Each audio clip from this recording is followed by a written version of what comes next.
He does. Actually, there's some very sad news about Chris Holloway. Yeah, there was an announcement yesterday. We haven't heard from him in a little while. He announced that he had been diagnosed with cancer last year. He's 47 years old, a six-time Olympic champion. He didn't specify the type of cancer, and rather disturbingly, he said that he was actually forced into the announcement. I mean, here's the quote here, actually. It's really got me. He said, "For the sake of my young family, I hope to keep this information private, but regrettably, our hand has been forced. While I'm thankful for any support, I'd like to deal with this privately." So it seems as if someone was almost on the verge of breaking the story against his will, and he's had to kind of jump the gun and reveal the diagnosis. As I say, he hasn't indicated what type of cancer it is, but he said that he's surrounded by love and support, and he's very optimistic, and he's still riding his bike.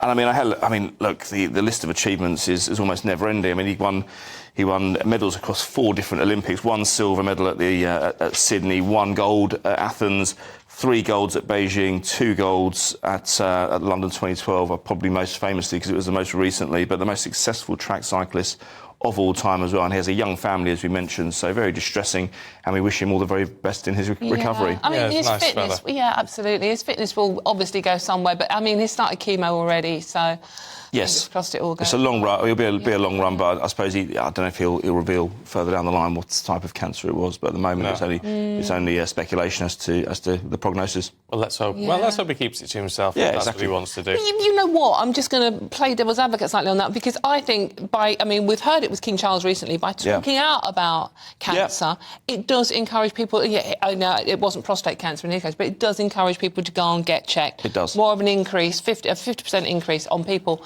looking at various cancers on websites. I'm just saying, please go and get checked if you're worried about anything. Oh, no, absolutely. But I just think there's clearly been an invasion of his privacy here. Yeah, I'm curious about that, because no newspaper would publish details of his personal medical history and his personal medical details. You don't do that sort of thing, so I'm curious about what's happening. Someone's contacted him somewhere and said, give us an interview or we'll... Yeah, all we can do is wish him and the family well. Just the statement on Instagram, by the way, just to close it off on a more positive note, he said it's an exciting year of work for him ahead, not least with the Paris Olympics in July. I can't wait to get stuck in, have fun and share it with it all. So it's good that he's in an upbeat mood. Good. Exactly. Get it's an Olympic year. Yeah, exactly. Actually. Now, what's Ange Postecoglou been saying? Well, this is interesting because the Asian Cup happened last week and one of his star performers at Tottenham, Heung-min Son, was playing for South Korea. Now, nobody seems to know why he turned up to England, back to England last week with 2 of his fingers taped up. Now, what was happening was that it's emerged this week out of, I think it was leaked in England via the South Korean FA.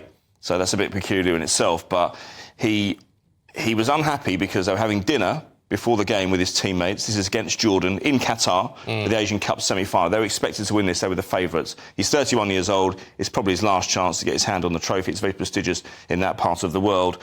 And he was disappointed that some of his teammates left dinner early to go and play table tennis. He then got into an altercation. We don't know the nature of the argument, or it sounds like a few fisticuffs. But he's been left with two dislocated fingers. He did play for Tottenham last week. He came off the bench, so it's nothing serious.